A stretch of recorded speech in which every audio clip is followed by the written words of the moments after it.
Welcome back. Thank you for joining us for another episode of A Peptide Feeling.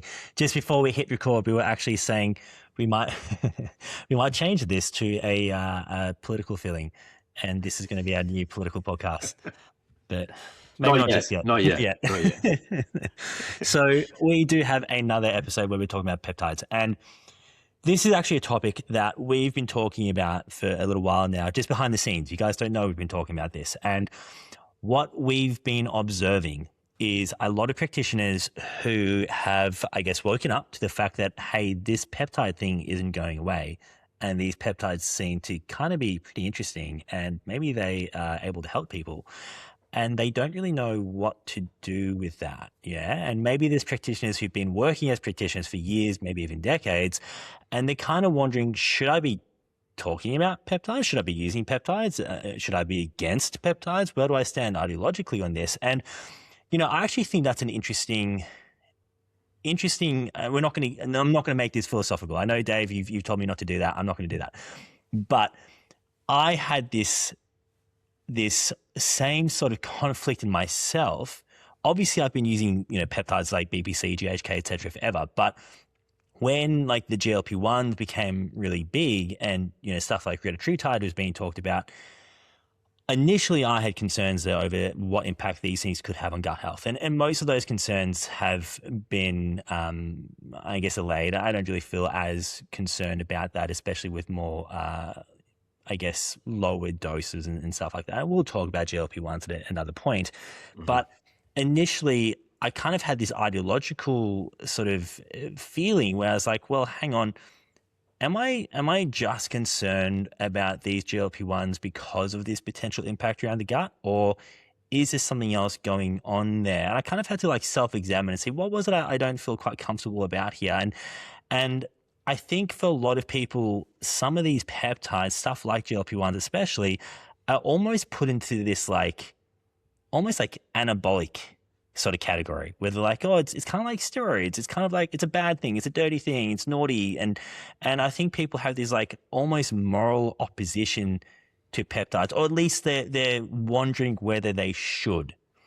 And it's been interesting for me to observe the conversation shift a little bit online, and the sentiment shift and the feelings towards peptides shift, even just certainly over the last year, but maybe even over the last just few months, 6 months of seeing how practitioners are engaging with these things. And I think we're starting to see two groups of practitioners, whether that's, coaches, naturopaths, holistic, functional medicine practitioners, whatever. And I think some of these people are digging their heels in and saying, no, these are bad. Okay. Maybe there's some peptides that could have some merit, maybe, but ultimately these things are taking people away from what they should be doing. They should be learning how to diet. They should be learning how to eat better and how to, change your lifestyle. And this is all bad news. And then we're getting other practitioners who may be a little bit more forward thinking or progressive or whatever. And they're saying, actually, no, I'm looking at some of the data on this, and this stuff seems pretty bloody amazing. And I just don't know how I should be integrating it. So just on that, then obviously there's the flip side, okay, where, like if someone had a particular ailment or a health condition, okay, where people are thinking that, well, I could just take this one particular peptide and then that is going to rectify that complication. Yeah, is that the single answer? Is that sort of like the silver bullet? Yeah. Do you want me to give you an example around that? Yeah, I think just to contextualize that question, it's something that it's absolutely happening. And so, obviously we're, I guess, biased in a sense that we use peptides with ourselves, with our clients. We educate other practitioners on how to implement peptides. So obviously we have a bent towards peptides. We've seen the benefit of these things. So we're not going to stand here and try to argue the case of, the first group of people I just said about a moment ago who say, no, don't use these, because that's disingenuous. We're not in that camp. But what we are also seeing is as more and more people are talking about these things and they're hyping them up, and social media loves a bit of hype, right? I mean, like, social media is not the place you go to get true unbiased education. Social media is the place you go to get entertainment. And so things that are attention grabbing and hyped up, that's really what's doing the rounds on social media. And suddenly the content around peptides is telling you things like peptides are going to change your whole life and fix every single issue you've ever dealt with. And suddenly we're getting questions, and I know you said you're getting questions like this as well, where someone will come to us and say, oh, I've got this health issue. I've got endometriosis. I've got Right. PCOS. I've got diabetes. I've got whatever. What peptide do I use? I'm losing my hair. What peptide do you use? I've got ADHD. What peptide do I use? And I'm like, hold up. There's like 8 other supplements I would use with you before I would use a peptide. Exactly. Yeah. So Well, yeah. I mean, yeah, you're exactly right. I mean, you know, someone might come to me and they go, "Well, I've got endometriosis." Okay, we have to obviously get into the weeds, obviously, what is causing the endometriosis. Okay, yeah, but they go, "Okay, what peptide is going to be really beneficial around that?" And I go, "Well, hang about. I, I'm not. This is not me saying that there would be zero peptides that would have there would be zero peptides that would have benefits around that. Okay, yes. Most clients that come to us with endo, we're probably going to use a peptide, but we're not. It's not like, hey, here's the endo peptide. It's like yeah, yeah. you've got all these other things going on, and this peptide Yeah, makes sense for all from these other my things. perspective, I would say, well, it really comes down to, okay, what is going to be the best tools, okay, to actually help to deal with that complication or Exactly. rectify that complication. Yep. That's how my brain works, and I go, well, actually, if we're talking about supplementation, okay, without obviously, there's lifestyle factors and there's dietary interventions and so forth. Yeah, actually, one of the compounds that I would use to actually help with that is actually not a peptide. It's actually a terpene. And I talk about this one all the time in regards to some like, endometriosis, okay, which they've done research around endometriosis implants, okay. Yeah, and this is where tissue grows in other areas around the body that has a similar structure to the lining of the uterus. Okay, that's known as like endometriosis implants. And they did this research on adult female rats. Yes, so yes, I know it's a marine model, not marine. Okay, marine model. Okay, which is rats and mice and rodents and hamsters. Okay, and so, but they administered beta carotene, which is a terpene, okay, which you get from cloves and black pepper oil and black pepper and CBD oil. Once again, doesn't mean you can chug down half a bottle of black pepper oil and you're going to solve your problem, okay? But that reduced, endometriosis implants, okay, within that research, okay, 52.5% reduction, okay? And also, I want to make it clear, I'm not saying that that is the sole remedy for that. Does that Yeah. make So then sense? you go say to every endo client, just take beta carotene and you're fixed. Exactly. Yeah. Yeah. Okay. So, because obviously there's other compounds, okay, that would be a lot better around, maybe aspects to do with like pain management. Okay. Something like, Yes. French maritime pine bark extract, Yes. okay, which is like pycnogenol, okay, which has actually been shown to help with, heavier periods and more painful periods and heavier bleeding and spotting and all that type of stuff. Do you know what, like, so look, obviously I'm just giving, examples here, but those just even those compounds, and even just if it's just to do with like pain management, something like palmitoid lethanolamide, okay, which is a fatty substance, okay, we produce it, endocannabinoid, okay, but obviously you do get it from peanuts and egg yolks. Well, that's really good for PPAR, okay, which is to do with inflammatory genes, okay, so that's really good for pain management. So if anything, okay, there's actually 3 compounds there, okay, that I would actually lean more towards, or that I would go for, okay, over, okay, just going, well, what peptide can I try to make work here? Yes. Yeah, that's exactly it. And that's what I'm seeing people do is, oh, well, this isn't the best thing, but it's probably the most applicable peptide I can think of.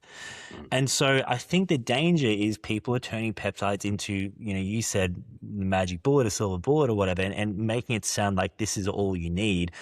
And, for practitioners, if they were to hop onto, and I've done this, if you go hop on Google and you look up peptide courses or peptide education, peptide protocols, any of this stuff, it's going to give you, oh, you've got whatever, you got endo, you got PCOS, you got leaky gut, you got SIBO, whatever, here are the peptides you use. And it's like, well, you've just said there's probably a half a dozen other compounds which are probably going to be better tools to use in many of these situations than a peptide will be. And sometimes a peptide might be the first tool you use, but other times it'll be tool number 5 or tool number 6. And that's the message we want to get across to people. And it's what, we think is missing in this space, and something that, we're, I guess, really interested in trying to find ways to bring that to this space, because it's not just about peptides, and it's not just about beta carotene, and it's not just about any one supplement. All these things are tools, and integrating all these tools together is really what's going to have the best result. Because there's so much nuance within that. Do you know what I mean? So like if we, you brought up a condition there, okay, like intestinal permeability, which obviously, most people would know as leaky gut. Yeah. Now, what's happening here? Okay, you have, I would say, there's a downregulation of E-cadherin. Okay, which E-cadherin initiates and stabilizes cell to cell adhesion. So what that basically means in layman's terms, okay, is keep the intracellular tight junctions nice and tight. Keep them nice and tight, yeah? And so people have a loosening and a widening of the intracellular tight junctions. They have a loss of the tight junction proteins, okay? So this is what's taking place.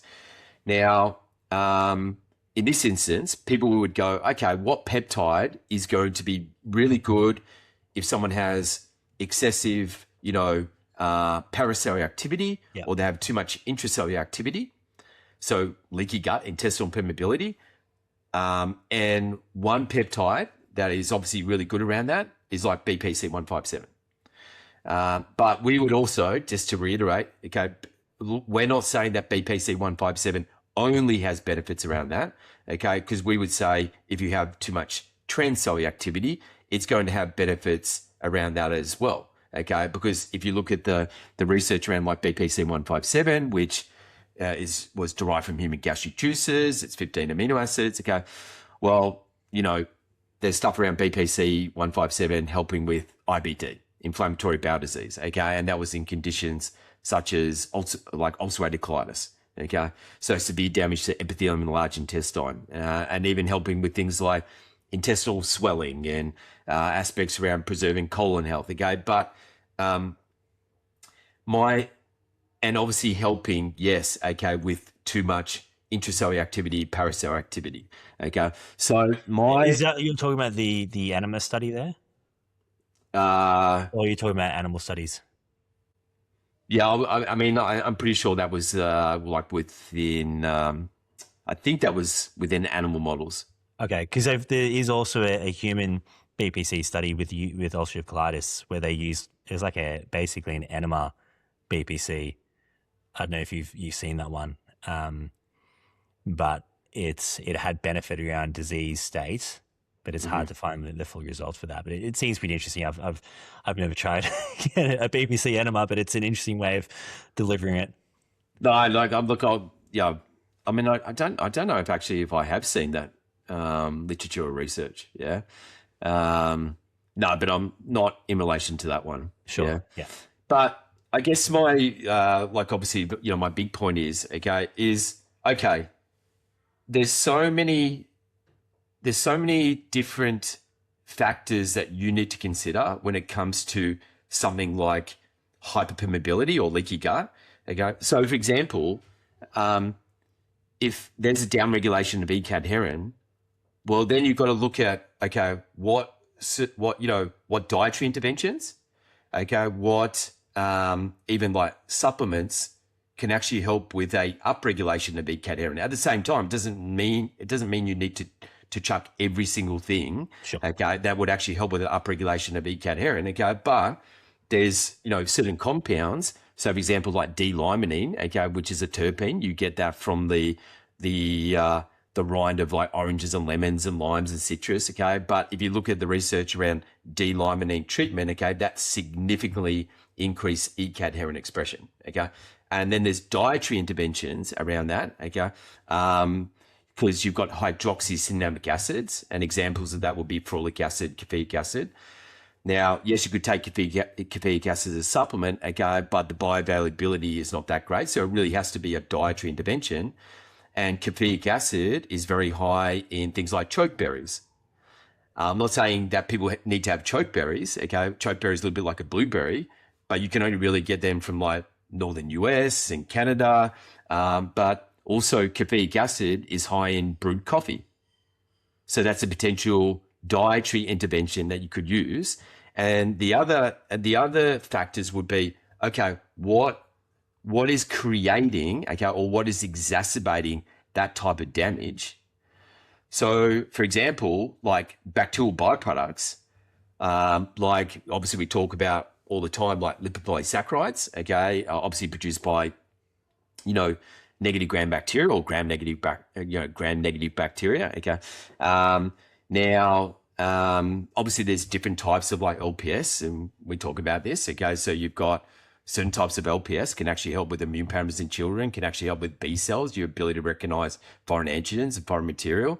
The type of LPS that I'm talking about is hexacylation, and that type of LPS has been linked to oxido-nitrosative stress in the brain, inflammation of the brain, neuroinflammation. But the LPS, okay, that activates like toll-like receptor 4, okay, like TLR4, and that increases inflammatory cytokines, things like TNF-alpha and interleukin-6. And my point is, okay, that would damage, okay, tight junctions and blunted the brush borders. The example I'm trying to give here, okay, is the BPC157, is that going to deal with the bacterial byproducts? So things like lipopolysaccharides and acetaldehyde and ethanol. And does that make sense what I'm saying there? Yeah. Yeah. I mean, in the same way that, we might use, what would be something else we would use with intestinal permeability, maybe something like a zinc carnosine. Well, is the zinc carnosine going to solve the lipopolysaccharides issue you've just mentioned there as well? No. But if we're putting together, I mean, I sigh because sometimes I'll work with usually mentoring clients, and I'm lucky, and you're probably the same as me, Dave, where clients who are coming to us, they're familiar with our work, they know who we are, and they probably know what our approach is. And they've usually gone sort of everywhere else first. They've done the medical system thing, they've gone to specialists, they've gone to other coaches, naturopaths, whatever. And usually we're kind of like, fairly down the line, last resort kind of thing. And so it's not normally people are relatively happy to do kind of whatever we say, right? Hey, here's, 10 different supplements and a peptide to use. Sure, you just tell me where to get them. Whereas a lot of the people that I mentor, maybe they're just moving into this space and they're attracting clients who, maybe they've never had any interaction with functional health before and they're not very far along that journey. And sometimes I'll be working with people and they say, hey, I've got this client, here's the bloods, here's the issues, here's the symptoms, here's the conditions, and there's a whole stack of things going on. And then they'll tell me, oh, by the way, the client's told me they're willing to take 2 supplements. Yeah, just tell me which 2 supplements. And I just sort of face palm. I'm like, look, maybe we can manage a couple of symptoms and we'll use a blend and that's fine. And we'll get on top of a couple of symptoms, but we're not fixing these issues with 2 supplements. And it doesn't matter which 2 supplements it is. It can be beta carotene, it can be BPC, it can be, zinc carnosine, whatever. No. Honestly, if we're looking at, a complex health presentation of multiple issues, multiple underlying dysfunctions, etc., it's not a 2 supplement thing. Yeah, it's a 10 supplement thing if we're lucky. And a peptide, okay, maybe a peptide can do the job of a couple of supplements in some cases. I'm willing to concede it might do that, but it's not doing the job of 10 supplements. Yeah. It's not a monotherapy. Yeah, exactly. And the example I was giving around like the hyperpermeability, intestinal permeability, leaky gut, again, whatever terminology you want to use. Okay. So if a factor to why you have that complication might be, and once again, this is just an example. Okay. It could be that your own immune system, okay, is actually damaging the gut lining, just as an example. Okay. And so, and that could be like neutrophils, which are phagocytes. Yeah, okay. They also come under the category of granulocytes, so they sort of exhibit, they engulf, they excrete. Okay, but you can get a thing called neutrophil gastrointestinal mediated injury. Now, my point is, okay, so is the BPC 157, which obviously we're a fan of, yeah, okay, Yes. but is the BPC 157 going to be the best tool to deal with that particular issue? Or is there a dietary intervention, okay, or is there another compound? So in that instance, something like PEA, which I think I already mentioned, okay, like palmitoyl lethanolamide, okay, taking that as a supplement, okay, well, that actually, PEA helps to downregulate things like mast cell activation and neutrophil-mediated injury, reducing like permeability. So in that instance, I would say, well, it's either, there could be a combination there, okay, or if that is the more dominant issue, okay, that's probably going to be the best tool to rectify that problem. Most of the time, I'd probably say more a combination. Does that make sense? Absolutely, Okay. absolutely. But you still need something that's going to address that. I mean, ginger is actually quite good there. And is like, is ginger as good as BPC? Absolutely not. But in this situation, it's better, right? Yeah. So I guess that leads me to my next question is, Can it, just one more thing around that as well, okay? Because we don't want to make this all about just saying it's just coming down to supplements and compounds and peptides, because in that instance, okay, there's a lot of dietary interventions that are going to be extremely beneficial around that as well. Okay, so for example, okay, obviously we're using the example of intestinal permeability, hyperpermeability, leaky gut. Well, okay, what about omega-3 fatty acids? Just as an example, okay, like DHA, EPA. Now, they actually help to enhance like tight junction protein expression, reduce inflammation.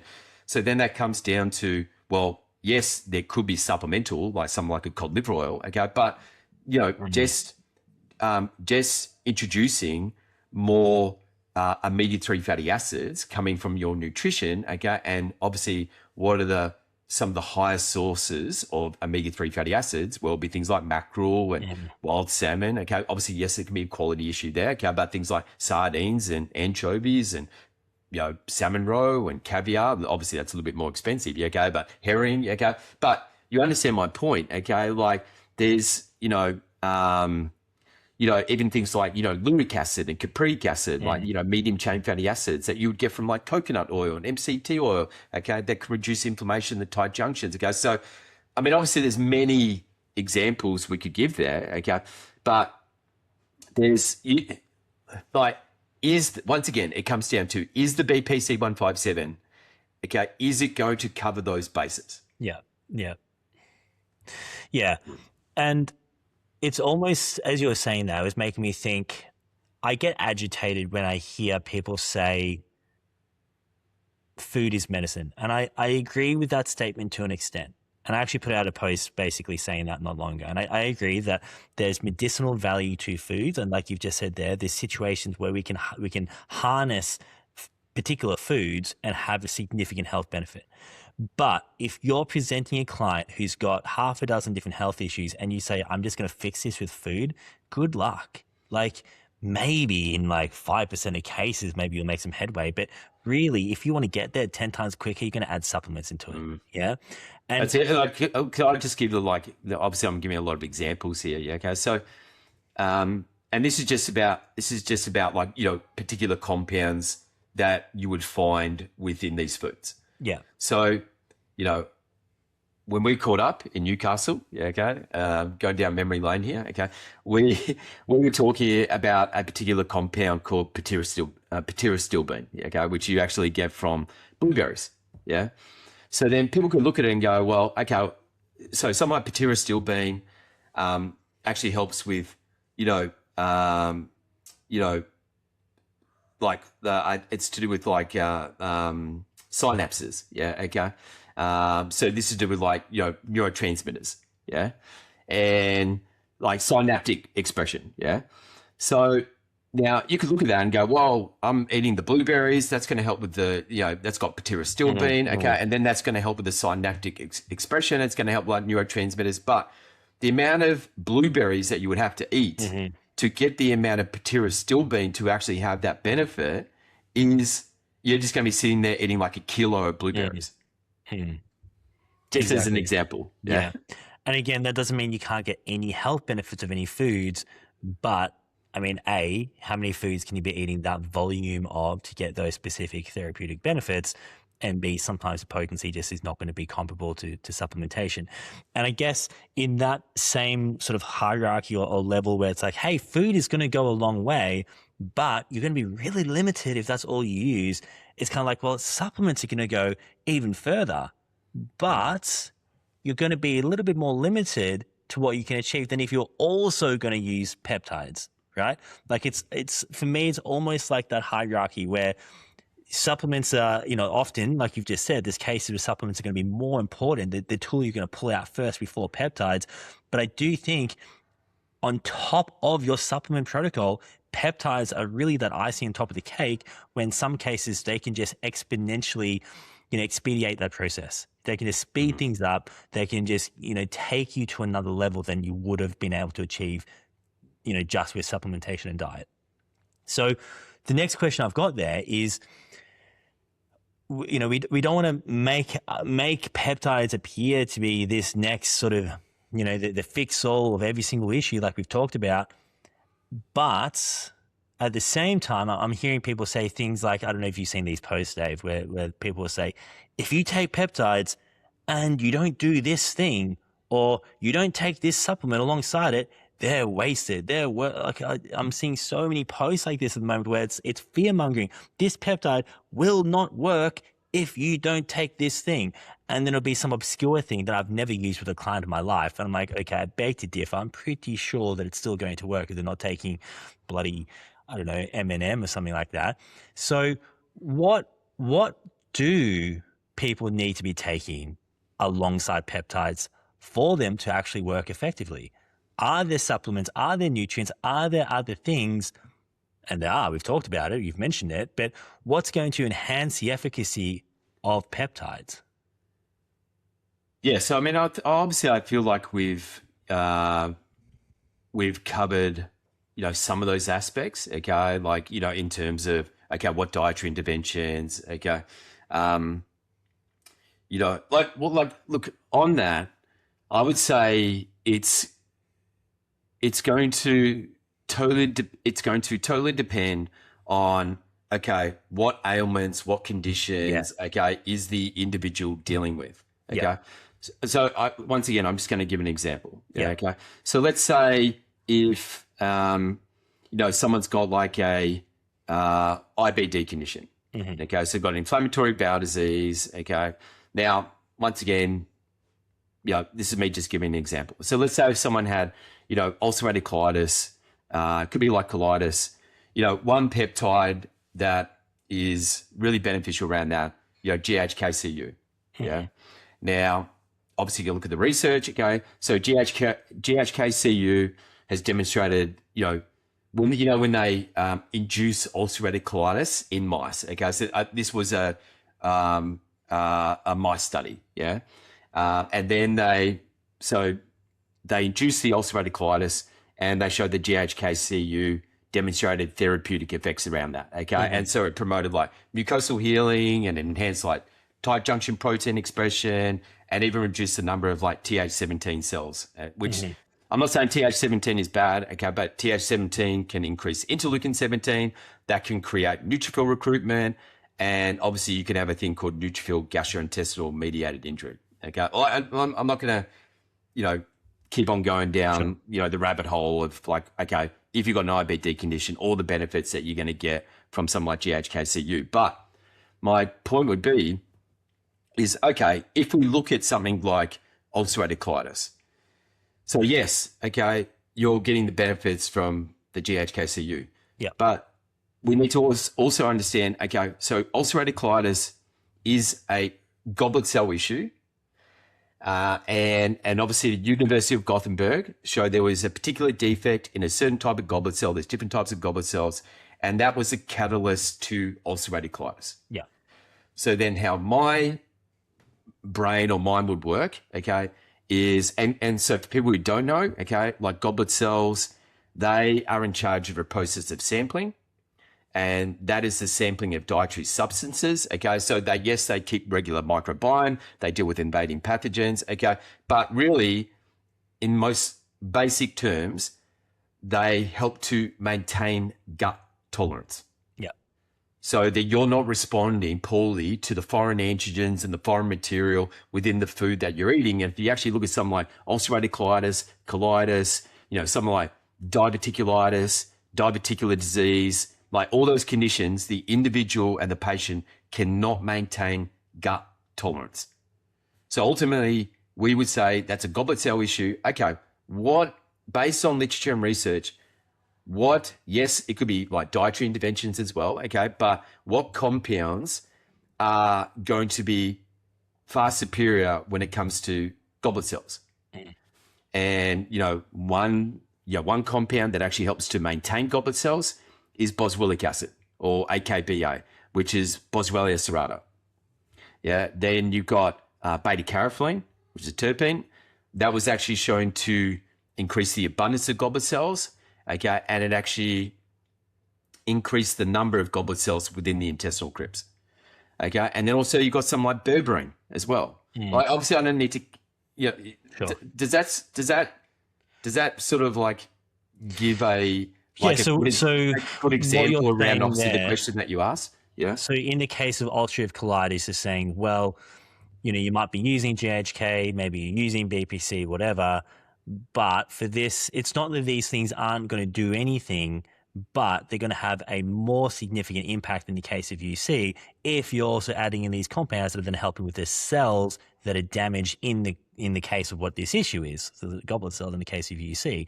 So, that unfortunately becomes a bit more complex. Because then what we're saying is, well, what's the issue? I mean, it's complex and it's not, isn't it? It's a simple framework, but it's a lot of information to learn. What's the issue?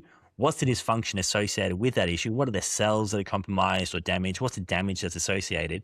And then what are the compounds that are good for that damage, right? And I think that's the really massively overly simplified analogy that I give clients when I talk about peptides.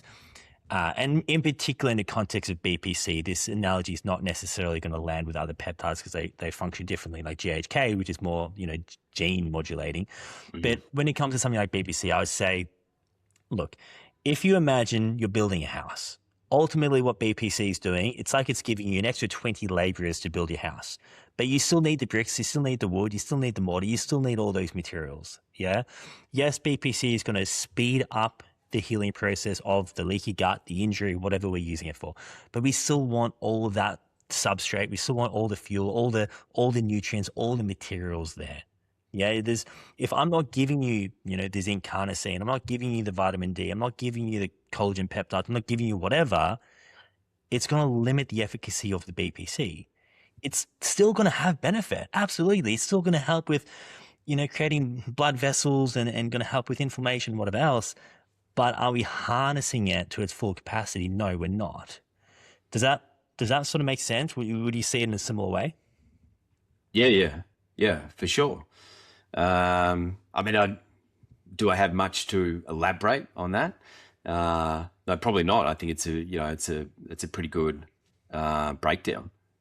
So, broadly speaking, then, is there what could we say? Like, if you're using a peptide, I guess what you want to be asking is, what are you using the peptide for? And then, are there, I guess, first and foremost, I would say, are there nutrients that are a bottleneck for that process? Are you low in those nutrients? As you were saying before, like obviously people come to us and like, hey, I've got endo, what peptide? I've got PCOS, what, I'm waiting for someone to come to me and say, I've got an iron deficiency, what peptide do I use? I've got a B12 deficiency, what peptide? Like it's almost at that point now where it's like the peptide is the only thing that can fix any issue. And so, the first step I would say, okay, you're using peptide, cool. What are you using it for? What issue? Are there nutrient issues associated with that issue, or just, in your case, individually, specifically, have you done blood work? Can you see any nutritional issues? And realistically, we should probably be supporting those nutritional deficiencies or insufficiencies or whatever alongside whatever peptide you're choosing to use. And then for me, the next step would be, well, what's the underlying damage, dysfunction, imbalance, like you've talked about? Is there goblet cell issue? Is there a panel cell issue? Is there dysbiosis? Whatever. What compounds do we need to really address those underlying imbalances, damages, etc. Sometimes the peptides will do that, sometimes they won't. And then I guess the last layer for me there would be, are there specific symptoms that are like high priority symptoms that, sometimes there's some symptoms that I would place very high priority where it's like, hey, we need to deal with this for your quality of life. And, nothing's going to feel like it's better till we deal with this. One of them is just going to be chronic pain, as an example. If someone's in a stack of pain, that is a high priority symptom for me. And there's some compounds we're going to use that are just going to help alleviate that. So that's sort of the hierarchy I would work through. Do you have anything to add to that? Yeah, can I just I feel like I'm just giving a lot of examples, okay, but that's sort of what's coming to mind at the moment, okay? So I want to give another example, yeah? So obviously we did a podcast talking about skin peptides, yeah? Yeah.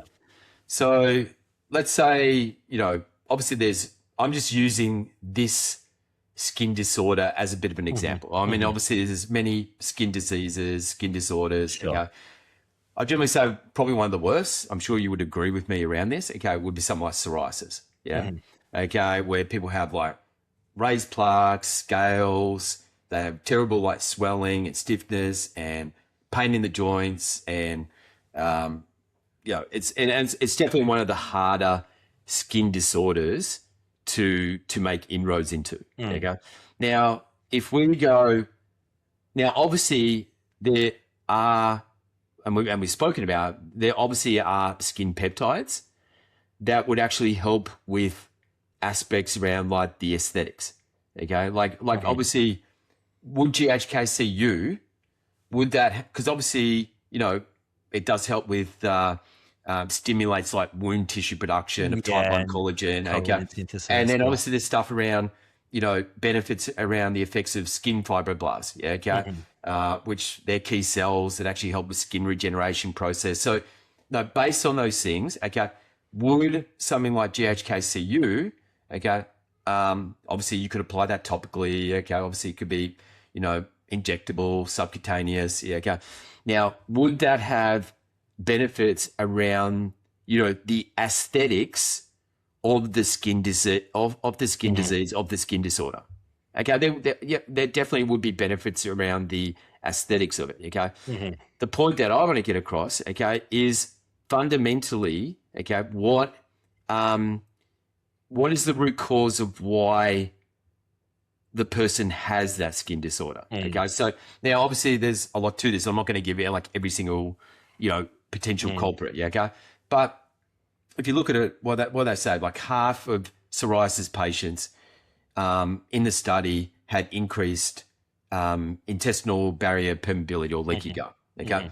Now, in theory, you could say, well, okay, if we actually administer the GHKCU, subcutaneous, injectable, well, it's most likely going to have some benefits around that. Sure. Okay. Even like they've shown that generally the gut microbiome of patients with psoriasis, okay, shows increased amounts of like actinobacteria, okay, and firmicutes. Firmicutes say is like sort of like sugar loving, yeah, okay, the ones that have been potentially linked to obesity and weight gain and so forth, yeah, okay. So they're all linked to gut epithelial barrier integrity issues, yeah, okay. Now they've shown that mice that were lacking Panna cells, okay, within the intestinal epithelium, they've been shown to have more firmicutes, bacteria in their fecal matter. Okay. So my point is, okay, I sort of look at that and go, well, you also have to rectify what's going on with the Panna cells. Okay. I would actually say that probably, the GHKCU is going to have benefits around that. But my point is, okay, yes, okay, if you're using a serum, using that topically, okay, it's going to help with the aesthetics, okay. You'd probably say that yes, using that injectable, okay, is going to help with some of the, the compromisation of the Panna cells and the, intestinal permeability, the leaky gut, okay. But I guess my big point is, okay, what other compounds, okay, because in regards to the Panna cells, I would be looking at other compounds that are really good around panacells like lysozyme and black cumin and D-limonene and curcumin, okay, to ultimately, okay, rectify the major culprits to why that skin disorder or that skin disease is an issue.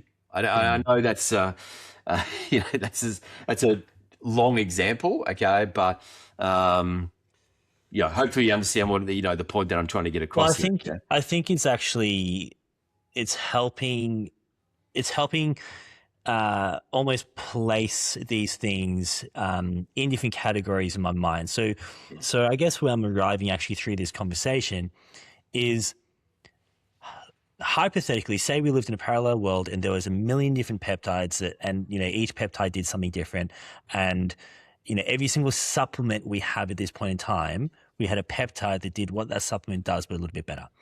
Then we could certainly construct protocols purely based on peptides to do all of these things. Every sort of health condition, ailment, whatever issue you've got, okay, we can do a peptide protocol. But at this point, we don't have peptides to do every single one of those things. We have a tenth of those peptides, not even. And so ultimately, if we were to look at, let's say someone had, let's say an issue with anhedonia, just as first example came to mind. And I would look at that and be like, well, what's got the best literature I've seen on anhedonia? Maybe the first supplement that comes to mind for me would be saffron.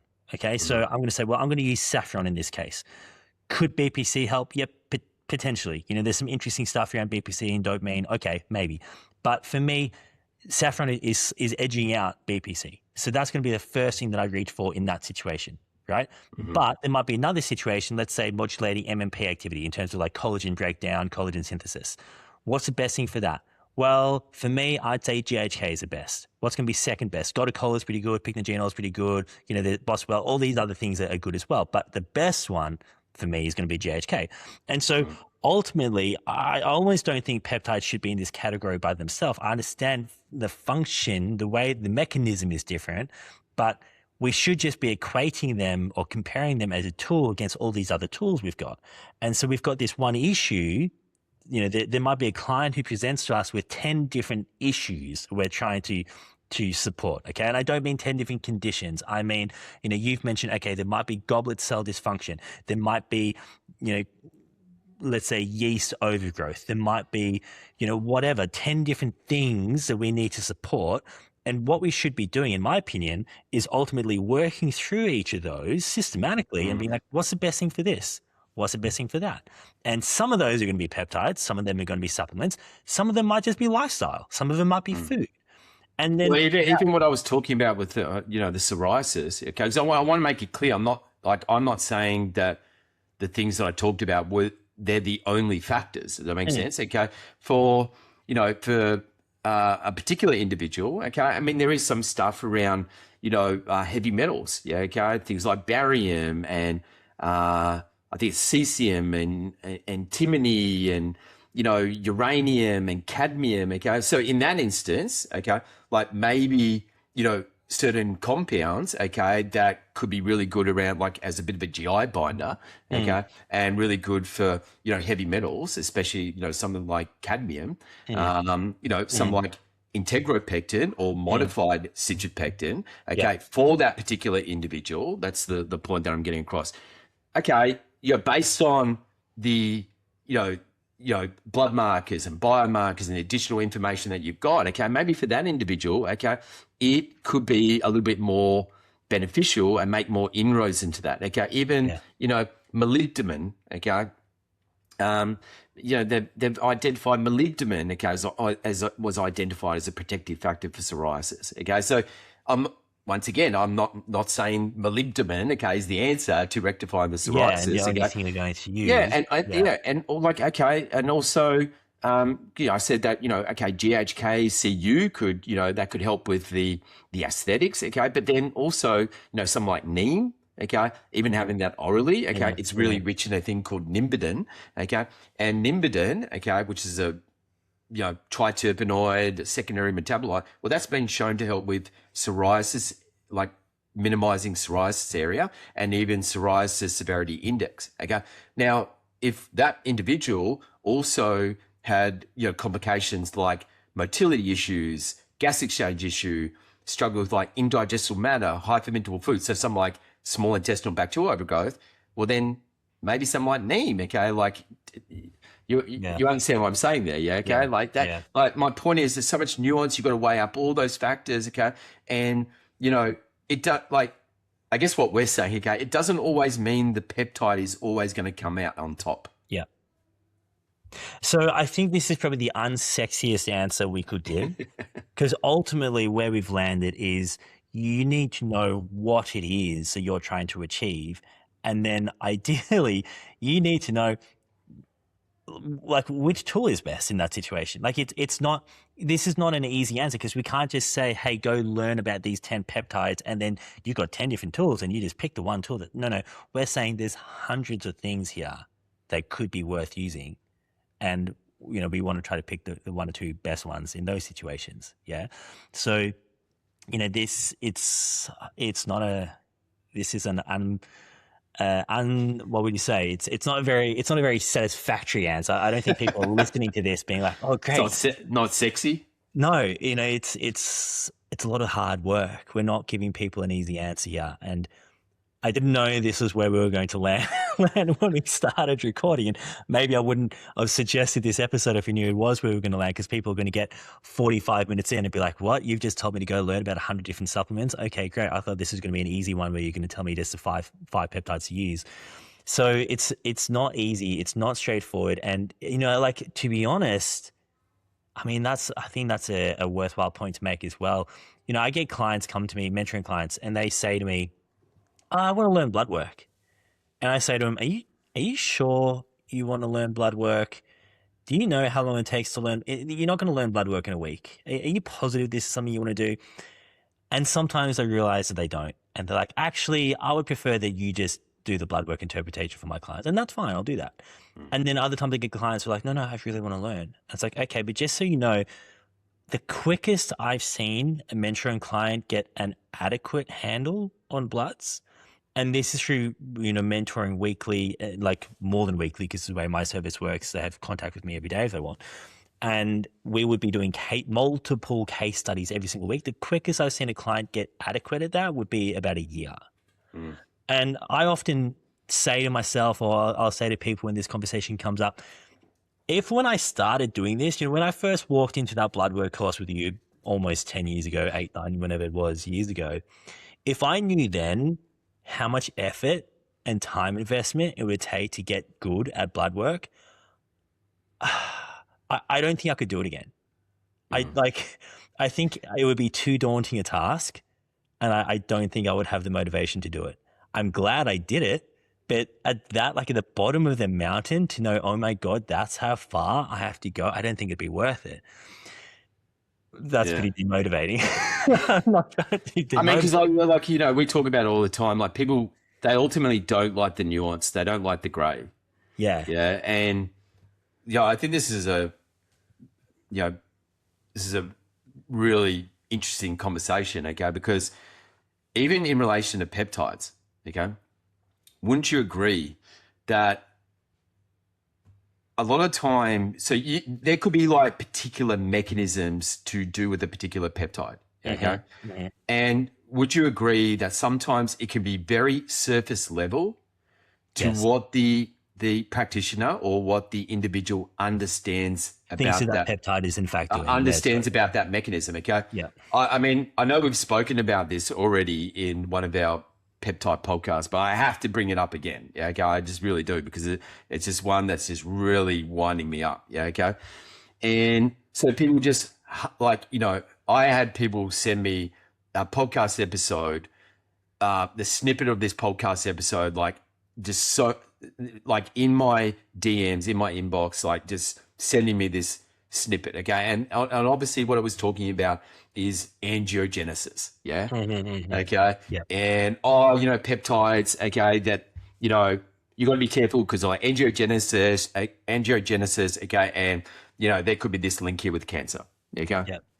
Now, if you just know it from this sort of like surface level, okay, in terms of like, okay, angiogenesis, formation of new blood vessels, okay, and okay, that could promote cancer by supplying solid tumors with oxygen, nutrients needed to grow beyond a few millimeters, and you know, well, anyway, okay. I think I think you get my point here, okay. But then, if you don't understand the nuance, okay, so then just even around cancer, okay, which we have spoken about this, I think one of the best peptides is thymosin alpha-1, TA1.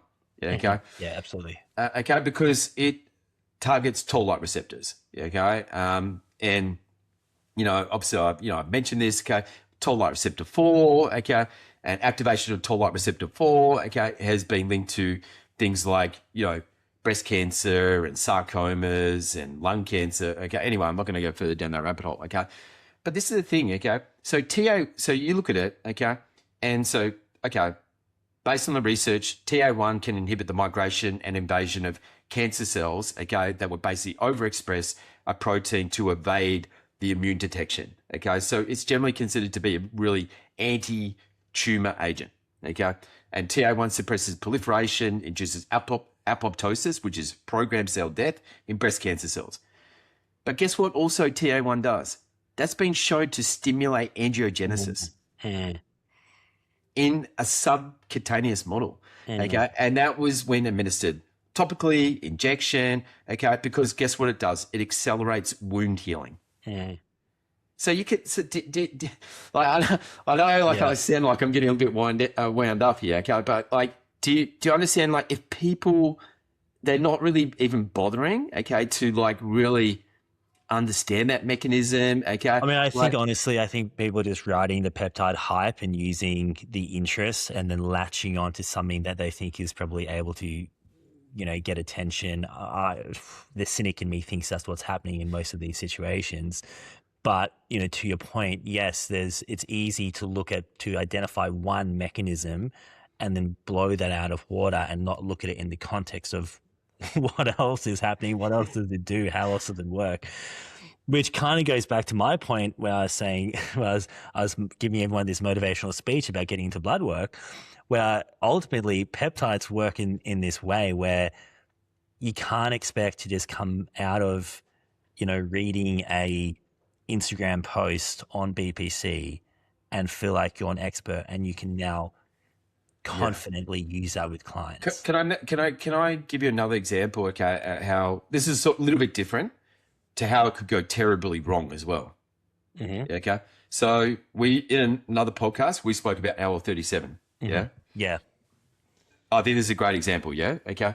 I'm actually a fan of LL37. Okay, sure. Because drug, and we spoke about this in the podcast. Okay, antibiotic resistance, drug resistance, real problem. Yeah. And I think I said to you that I can actually see how LL37 could actually come more into the fore in the future because what is it? The issues 5 million people per year die from antimicrobial resistance. Okay. So, and it's been shown to show a lot of promise, okay, for drug-resistant infections like MRSA,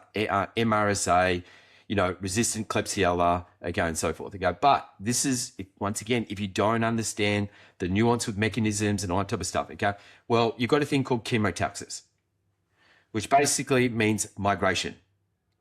So you've got chemotaxis of immune cells. So an example behind that would be neutrophils, for example. Yeah, okay.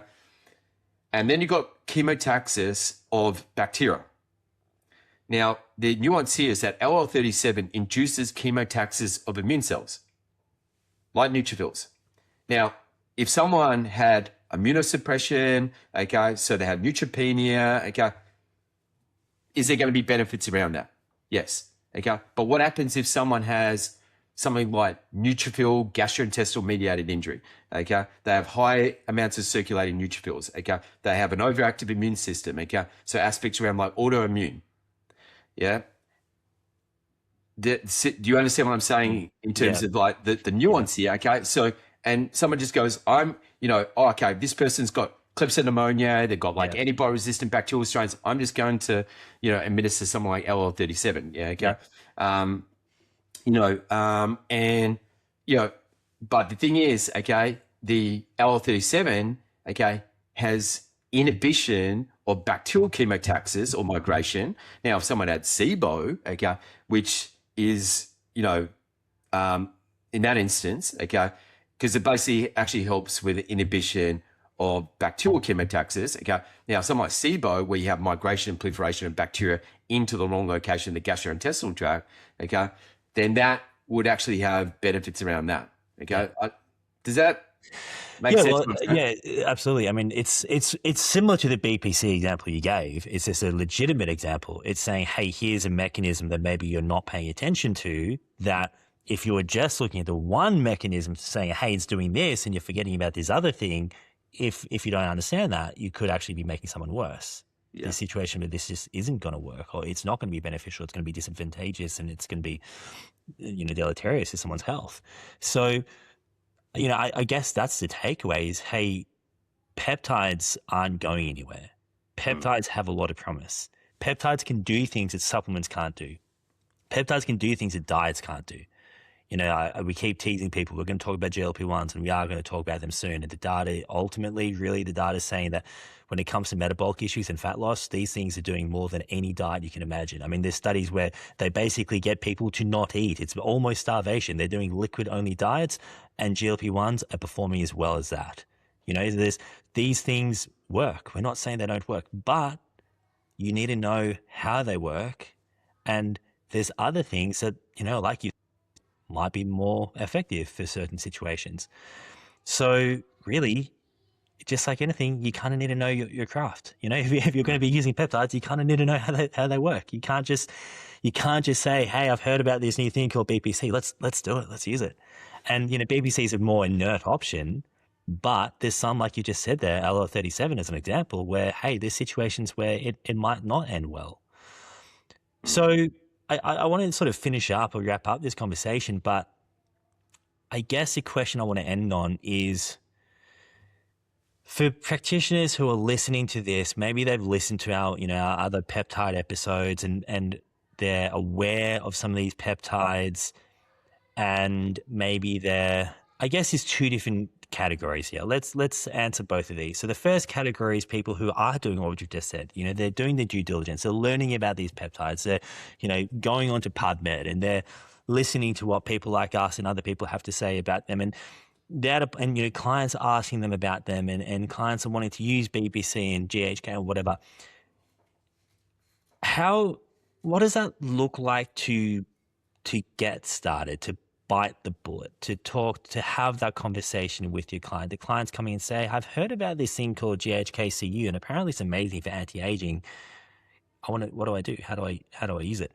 What does that conversation look like? That's my first question. The second question I've got is maybe someone who isn't at that point yet, and they're listening to this podcast and they're like, man, this sounds interesting. And I've realized now, because Dave just talked about LO37 and said it could make autoimmune conditions worse, and I realized I don't know what I need to know.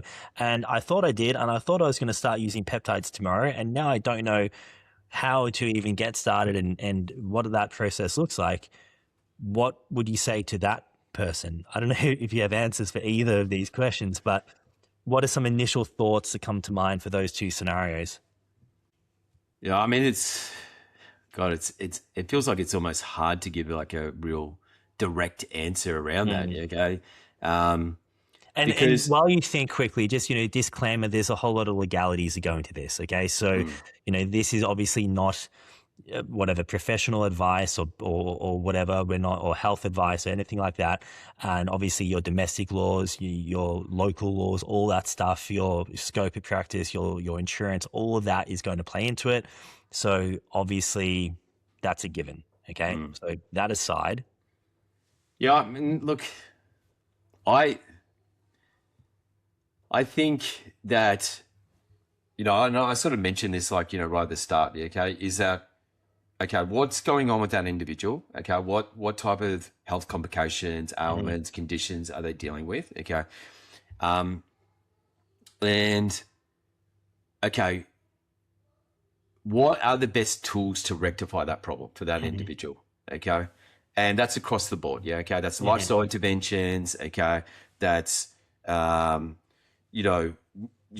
interventions, nutritional interventions. Okay, and yes, okay, what compounds, what supplements, okay, but you know, don't always go, don't always like yes, because like peptides, they can be like the shiny object syndrome, Mm. yeah, okay, where we just have to use a peptide, okay, Yeah. like I mean, yes, I'm a big advocate of peptides, but I look at it and just go, okay, how many bases is that peptide covering for that particular individual? Yeah. And if it's covering, okay,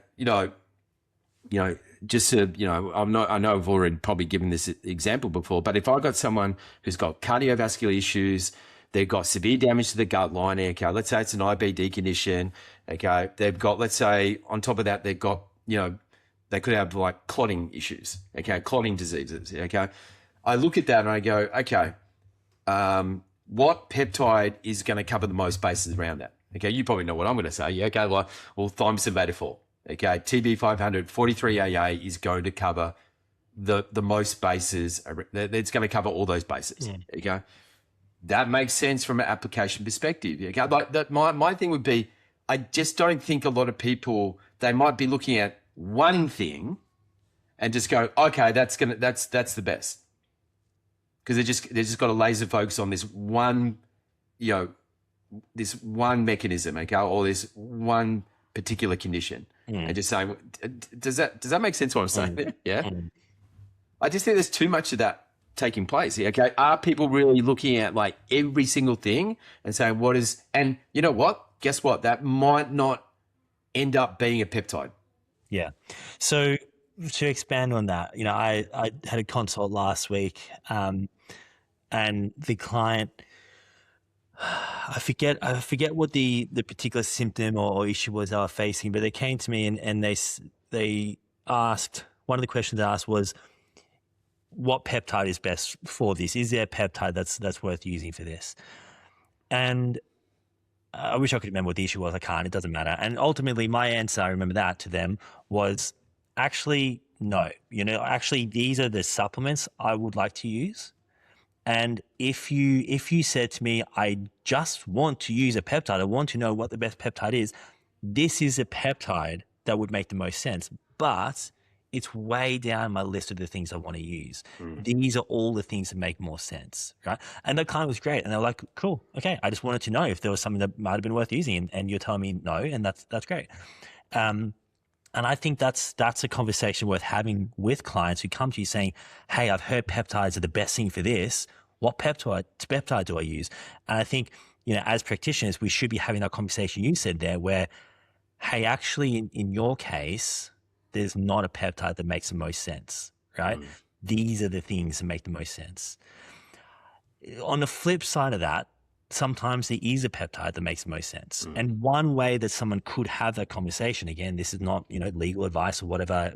I'm giving these disclaimers because in case people aren't aware, I don't know if you have, I know you've had issues with other things on social media, but, I've had a number of peptide posts deleted. I've had my account suspended on Instagram over the last few weeks. The last one was for sharing a BPC study. I shared a PubMed, a PMID of a BPC study, and I quoted the conclusion and the results, and I had that deleted and I had my account suspended. So there's a lot of, oppression. I don't know. There's a lot of whatever complexity in this scene at this point in time. But to go back to what I was saying, one way that you could potentially host that conversation would be to actually say, hey, if we're looking at all these things, these are some of the compounds that have been shown to be most effective. And one of these is a peptide. And this is what the research says on that peptide. And, you can go through that. Hey, this study found this, and this study in humans found this, and this study in animals found this, or whatever. And if someone was going to use this peptide, this is how it's normally used, right? In functional health, circles, this peptide is used for this long, it's used at this dose. And I don't know if you know what peptides are. This is what they are. They're a sequence of amino acids and they have a biological signal in the body. And, insulin is an example of a peptide. And this is how this peptide in particular works and whatever. And, even when it comes to supplementation, we're not force feeding clients supplements, right? We're not going to hold a client down and inject them with a peptide. We're simply educating on, hey, this is a compound that does this thing. you can look into it. Like, Mm. I'm not going to hold you down and force you to take it or use it. Here's where you can learn more about it. Here's the study I just told you about. Here's whatever. Here are places you can get it locally or whatever, depending on where you live. So that's the way I would be hosting that Uh, conversation. Yeah, and just to elaborate on that, I mean, it's like, unfortunately, and this, like, I think it just sort of tarnishes peptides a little bit. Yeah, okay, is that sometimes just even just from a basic level, okay, and obviously we covered this in another podcast where we actually talked about TB500, okay, like, it's in a lot of instances, people are not understanding that there's a difference between TB500, so the fragment, yeah, okay, Yep. the 7 amino acids, Yep. and TB500 43AA, okay, which is a synthetic copy of the full protein, okay, the full 43 amino acids. They are recommending TB500, thinking that all the things that we've spoken about, okay, Yeah, like that'll do what TV4 does. Yeah. antifibrotic and, help with like liver fibrosis and, activating endogenous cardiac progenitor cells, like all these things, they think, and then that person's recommending that, thinking that, and that individual or the patient is thinking that they're going to get all those types of benefits. I mean, that's like, wouldn't you agree? That's just really, that's sort of really basic. Yeah. Well, it's going back to what you were saying about BPC or about LF37, any of those, just not understanding the product. You're not understanding what it is. And, that is a problem. Like, we shouldn't. No, I don't think someone in good conscience should be recommending things that they actually don't understand. And, maybe I need to think about that more. Maybe there's some nuance in that. But I think realistically, like, if you're not confident that the suggestion you're making, is going to harm or hurt or help someone, maybe you probably shouldn't be doing that. I don't know. Anyway, I want to go back to that last question I posed. So let's say someone's wanting to know, how do I learn this stuff? How do I know whether this peptide is going to harm or help or whatever? I mean, for me, as we've had this conversation, it's made me think there's a gap, and it's made me think that, maybe this is something actually we should talk more about, and we should actually, that point I made a moment ago where, like, hey, do you want to know, like, what does research say on these peptides? Who do you use these peptides for? I'm not familiar with resources out there. We've gone to PubMed, we've gone to, okay, there's some people, Dr. William Sees is doing a little bit of this work, for example, but there's not an easy location to get all of this information, and maybe that's something we should look into. Well, but I also don't think there's like anything that's like, so yeah, okay, you can find the information around the particular peptides, and okay, there would be obviously, some information, I don't know how good it is, okay, around like, particular health ailments, conditions, okay, it's going to have, it's going to have benefits around, okay, but you're definitely not going to find any information if, okay, so let's say, I gave this as an example, okay, so if someone's got like Crohn's, okay, which is like a panacell issue, okay, well, thymosin beta 4, okay, TB543AA, GHKCU, but my point is there's no information around, okay, but what do you also need to support that with? Yeah. Okay, Yeah. like lysozyme, curcumin, D-limonene, okay, black cumin, okay, like you're not going to find any, unfortunately, you're not going to find any information around what can you layer it with. Yeah. What is a complete protocol for that? Yeah, what can you support it with? Yeah, okay. Yeah, the dietary interventions, the lifestyle interventions. Yeah, okay. Even you could say, just around the example I gave, okay, well, is something just like a calorie deficit? Is that going to have more benefits around that? Okay, or is it is it a fasting scenario? Yeah, do you understand what I'm saying there? Okay, I think that's why coaches, naturopaths, people who are doing this work are so well suited to peptides, because they've got this other stuff down packed, right? They've got the supplementation hopefully down packed. They've got an understanding around, hopefully gut issues and nutrients that are needed for this stuff and whatever. And that's ultimately, I think, what you're saying there is you can't do away with that stuff. You still need that stuff. You can just layer peptides in on top of it. And people who are going straight to peptides now, I'm seeing a lot of that online. People are just doing the peptide thing and they're missing all of those foundations. That's not going to get them anywhere near as far. So do you have a next step for people to go, or is it kind of like it's the bottom of the mountain of the blood work mountain, isn't it? You just have to learn it, have to put in the legwork. Maybe we'll do something like that and help you guys out. I don't know. It is a conversation, I think worth having.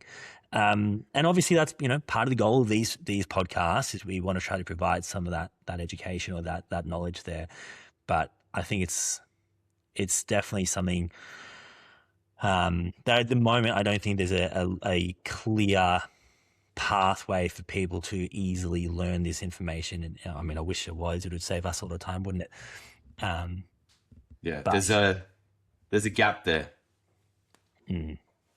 Okay, well, thank you for listening to our demotivating, hopeless podcast episode. If you made it this far, hopefully you're not feeling too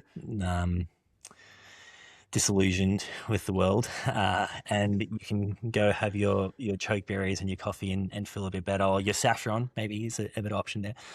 I think there was a lot of promise within a lot of the stuff that we mentioned. But anyway, what's the peptide you would recommend here to lift people's spirits and moods after listening to this podcast?